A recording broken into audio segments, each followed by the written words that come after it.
If you follow the mainstream media for crypto advice, which is not an activity that we would typically recommend, Bitcoin is in a bear market. The song is called I Am So Sad. I am so very, very sad. Goes a little something like this. Never mind that it's up almost 200% in the last 3 months. According to them, a quick 25% drawdown means it's all over. In other news, Polkadot is climbing the crypto rankings, taking the rest of the altcoins down a peg. Larimer is out of EOS. Hoskinson is big into Cardano, and a Bitcoin milestone just turned 12. Thanks for joining us, everybody, for the rundown on all things that matter in this crazy ecosystem on this week's Exodus Crypto News. You've got to see it to believe it. According to a CNN quote, Bitcoin plunges more than 20% in 3 days. It's now in a bear market. This headline deserves a gold medal. You want to win the gold medal?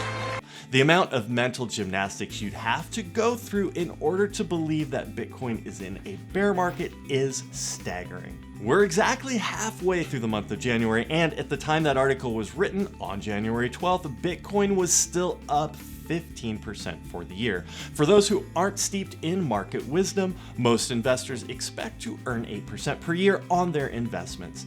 That's the sort of baseline assumption for the kind of returns you can expect in the stock market. So, in 15 days, even after a 20% drawdown, Bitcoin still produced double the returns the stock market investors expect to get in 365 days. Oof.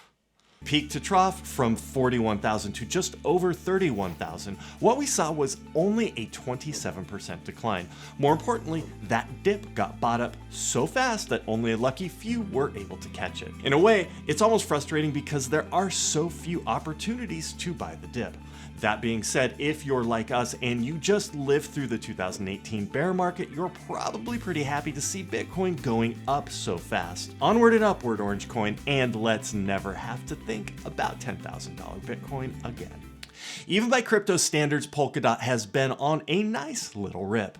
In the last 24 hours, the coin has gone up nearly 20%. But to really appreciate what's going on with Polkadot, you have to take a step back to the monthly charts. In the last 90 days, the Polkadot token has gone up 282%, a whopping gain that even makes Bitcoin's meteoric rise look a little bit sluggish. The rankings are changing all the time, of course, but as of today, Polkadot is now the number 5 crypto by market cap. Catch you later, Litecoin. Dan Larimer is a crypto OG who has started multiple technology companies, particularly Steem and BitShares, but most famously, Larimer helped create the popular smart contract platform EOS. Larimer has been working on the EOS blockchain since the spring of 2017, but that's all set to change as he's announced his retirement from the project. It's an interesting move considering that EOS, with its $4 billion ICO, is one of the most well-funded crypto projects in the world, if not the most well-funded project. Now, there may be no surprise here if we pull back and look at his past MO, so something more than money must be driving Larimer as he explores other options. One factor could be the fact that despite its massive budget, EOS has failed to build out a big community similar to Ethereum's. Larimer has also stated that he's leaving EOS to work on, quote, personal projects. It'll be interesting to see what he comes up with since Larimer's projects have a way of turning out to be pretty big deals before it's all said and done.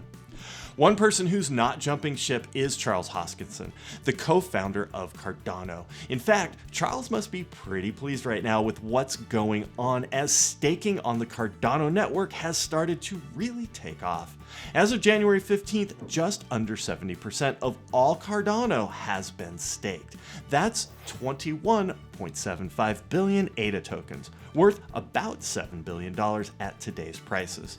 This is really good news for Cardano as it proves that their decentralized staking model is offering enough incentives to get people staking. All of this staking does lead to an interesting question about liquidity though.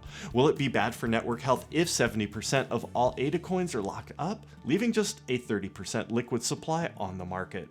Only time will tell. For now, we're happy for the Cardano team as years of hard work are finally paying off. Get a cake and bust out the candles for Bitcoin's birthday. 12 years ago this week, the first Bitcoin transaction took place when Satoshi Nakamoto sent 10 BTC to the programmer Hal Finney. This was a historic occasion, the first time in history that money was sent over the internet using distributed ledger technology. No banks, no centralized databases, no payments company, just a couple of laptops and two very intelligent individuals. Happy birthday, Bitcoin. Remember to smash that like button, and if you enjoyed this video, subscribe to the channel for more weekly crypto news, entertainment, and education. Thanks for watching, and until next time, hold on.